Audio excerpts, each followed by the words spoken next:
Whoa, wait, this is not the podcast. Yes, hello guys. This is a bit different. As you can see that I look like a potato because I'm recording this on my webcam, and I am basically trying to record the intro for today's video, which is simply all about some post-production tricks that I have used. Now, I have edited a very small number of short films in my life, but I have picked up a couple of tricks that make your short film a hell of a lot more realistic than they are. These are all post-production tricks I use all the time, and I would like you guys to check it out. So before we start, I would like to mention that I'm not going to get into color grading because color grading is something of a different science altogether, and it is something that requires specialized training in color theory, color psychology and all that. I don't have any of that because I am a filmmaking student and not a fine arts student. I have a different respect for fine arts students, so if you're a fine arts student out there watching this video, hi, I love you. Well, so that out of the way, I would also like to mention the kind of tricks I used. I use a very simple color grading trick, which I think I can show you because I did it on my own. A bunch of very simple sound tricks that I use, and of course how we can subtitle these films. So let's roll the video and I'll see you all at the end of the video.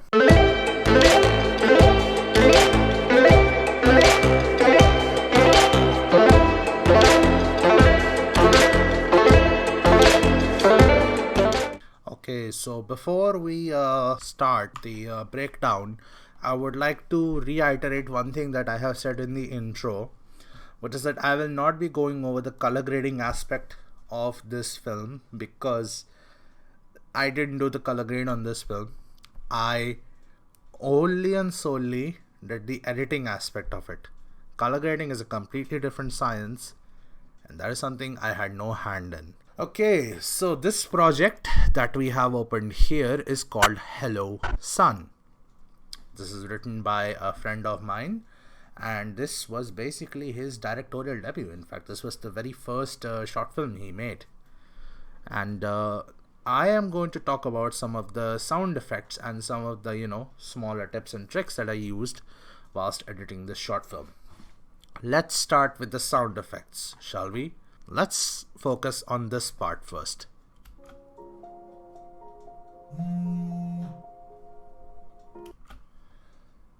So, as you can see that there's a mango colored clip here, and this is basically the sound effect of a phone vibrating.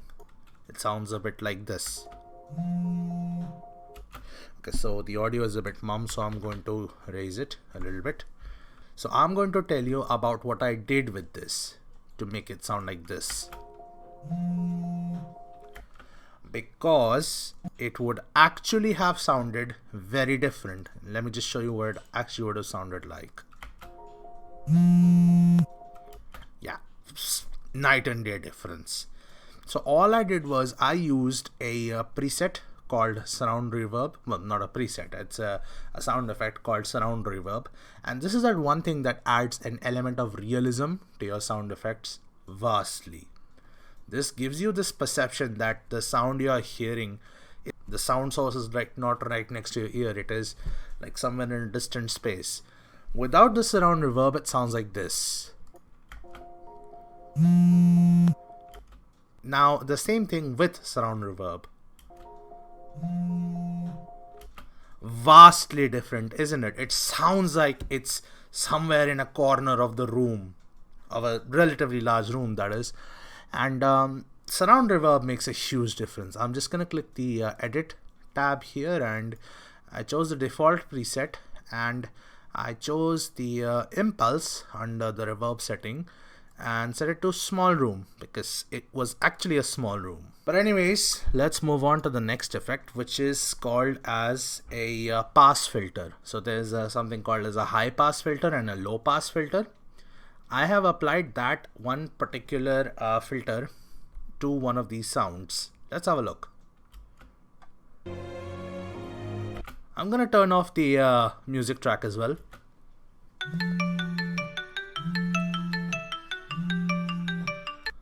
I hope I don't get copyright striked for this, but yeah, as you can hear, this was the soundtrack I was talking about. So I used, as you can see here, a high pass filter. So a high pass filter allows you to make it sound like your sound source is small and tiny, whereas a low pass filter will make it sound a lot more muffled. If I just turn off this high pass filter, you will hear the difference.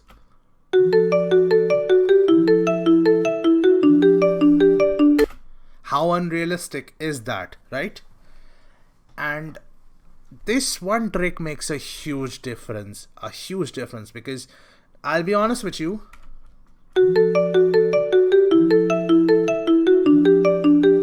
the only time a cell phone ringtone sounds that clear and detailed is when you have your earphones on and when the phone suddenly starts to ring. Otherwise, it sounds something like this. Well, not like this, but a little better than this because, you know, phone speakers vary. So yeah, that's one sound trick I used. Another sound trick, again, I used was, of course, once again, surround reverb. So as you can see, there's a lot of audio files on the audio track, and I will tell you a small secret. All the dialogues of this film were dubbed. I am right now recording this video with a Blue Snowball and OBS, and I used this very mic that I'm speaking into right now for recording the dialogues. I used surround reverb on all the dialogues, and I mean all of them. Well, all of his dialogues, because there are two characters in this film, and this is one of them. Hello. So that was one dialogue. Now let me show you the same dialogue without surround reverb. Oh, I have two surround reverbs on this for some reason. Hello. Hello. Hello. Yeah, I'm just gonna delete the second one. So now this is with surround reverb. Hello. This is without surround reverb. Hello. You can see a vast difference in audio, right? Now I am going to show you another trick I used. Just listen to this dialogue very carefully. Hello, son. Do you miss your mother yet? So this I also recorded with this Blue Snowball that I'm speaking into right now. Yes, I did. And then I applied a couple of effects. So as you can see, there are not one but two audio files here. There's this track and this track. They both have like two different effects on them. So I will say that both of them have a high pass filter, but this one in the bottom has a effect called as a pitch shifter. If I turn off the pitch shifter, turn off by high pass, and I'm just going to play it back, it will sound like this. Hello, son. Pathetic, right? With high pass, it sounds like this. Hello, son. Sounds like it's coming from a small source, right? Now, the thing is that this film that I have edited here is supposed to be a horror film. So I had to give this demonic effect as well. So for that, I just used a pitch shifter and I reduced the semitones down and got this effect. Hello, son. Hello, son. So as you can hear how different it sounds. Combine that with the top one, which only has a high pass filter, it sounds like this. Hello, son. Sounds ominous, doesn't it? Very ominous. Do you miss your mother yet? Right, so that's how I did that. So now the next color effect that I have used, and yes, this is going to be a color effect, is in this nested sequence. It's this adjustment layer which allows me to turn this girl into this. All I had to do was just put an adjustment layer and then work with it. Here's what I did. I'm gonna remove the adjustment layer so that I can do the effect right in front of you guys. I'm just gonna scroll down and make a new adjustment layer, place it here. Now click on the adjustment layer and let's go to color. I am not going to touch the temperature. I'm going to reduce the exposure, reduce the contrast, increase the contrast rather, lower the highlights, lower the shadows, exaggerate the blacks. And there you go. There you go. Now if you want it just on her, there's a trick for that. You have to click on it, go to effects control. I'm just gonna widen this here, and under the Lumetri color tab, click on this free draw Bezier tool, which will allow you to draw a mask. And if I just reveal the Lumetri, voila, look at this, it works. So all I did was I just drew a mask around her face, and as you can see, the rest of the area outside of the mask remains unaffected, but the area inside the mask is affected. Now, to get her, just my actress here, just my actress, into this color grade, I have to click on the free draw Bezier tool and just draw a mask around her. Now I'm so thankful this was a static shot, because if this wasn't a static shot, I would have to like keyframe the mask and do all sorts of weird trickery with the mask, and it would be an absolute pain. But I am not going to do that right now because this project is finished and is about to be released. I will stick a link in the description when this project does come out though, so bear in mind that.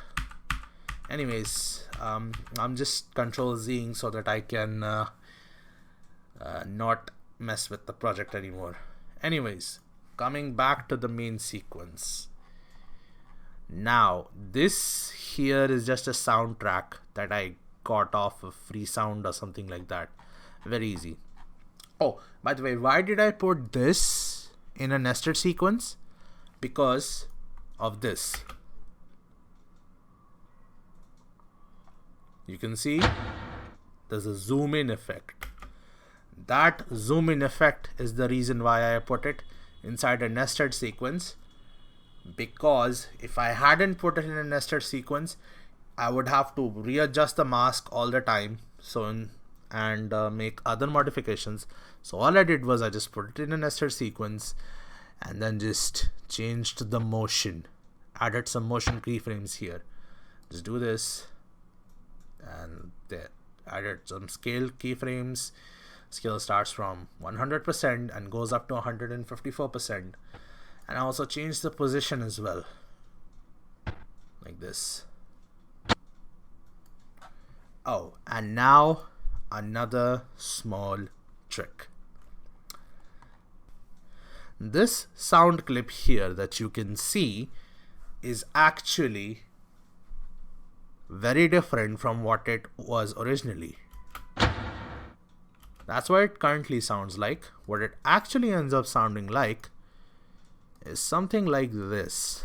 I'm just gonna go into speed and duration, change this to 100. It actually sounds like this. Okay, yeah, I put some surround reverb as well, sorry about that. It actually sounds like this. I put some echo in it, that is surround reverb. Now it sounds like this. But I wanted its pitch. I wanted it to sound a lot heavier. I wanted it to sound like a big switch was being flicked. For that, all I did was, as you saw, just adjusted the speed/duration and set to 50%. Huge difference. Now it really sounds like a big switch is being flicked. Done it. I don't know. What do you guys think? It's like almost midnight and I'm really tired. Sorry about that. Alright, so now I will show you how to add captions to your video. Now this is something that is very necessary for one second. Now this is something that is very necessary for a lot of the short films that you will put into your film festivals, because without these captions, a lot of times these films get rejected. So let me show you how I did it. It's very simple. I'm gonna first of all click here into a blank section so that I can just add my subtitles, and then I'm going here under the project one, and I am going to right click, new item, captions, and I'm gonna set it to open captions and press OK. Then I'm gonna drag and drop it into my timeline, and then I'm going to increase its length. You can see a small black thingamajig here. This is where we add all our captions. So now if I just double click on this black box here again, you will see here to my left there is an option which allows me to type in the subtitles. I'm just typing a dialogue here. This is one of the dialogues from the film, and if I wanted to add one more, I can simply just press this plus button here. That will add another dialogue. And let's say I want it to come like 4 or 5 seconds after the first dialogue. I'm going to first of all move my playhead to where I want my second subtitle to come, which is here, and then click on the black part and just drag it around, and then I'm going to type my dialogue here, and let's see what it looks like now. So now there's going to be a big black pause, and there you go. That's how you put subtitles in your oh my god, sorry about that, Premiere just crashed, but that's how you add some subtitles to your file. Yes, Premiere has completely crashed, so stand by. So that's how you add subtitles to your file, and once you've added subtitles, it will look a bit like this. Excuse me. Okay, so the audio on this thingamajig is fucked for some reason. Hello, sir. Do you miss your mother yet? Who's this? कौन बोल रहा है? What do you mean? Yeah, sorry, the audio wasn't fucked. It was just something of a small mistake that I made. I don't know what that was all about, but yeah, that's how we do it. So that's how we add subtitles to a file. But anyways, with this, I will just share one last effect that I have used. It's this effect here. Just look at the title card. Yeah, that. You can see the wiggle in the text, the wiggle. That's just an After Effects trick. I will leave a tutorial linked in the description as well for that. So anyways, that pretty much wraps up all the effects I used. And so with that, thanks for watching today's episode of Camera 7, and I'll see you all very soon. Bye bye.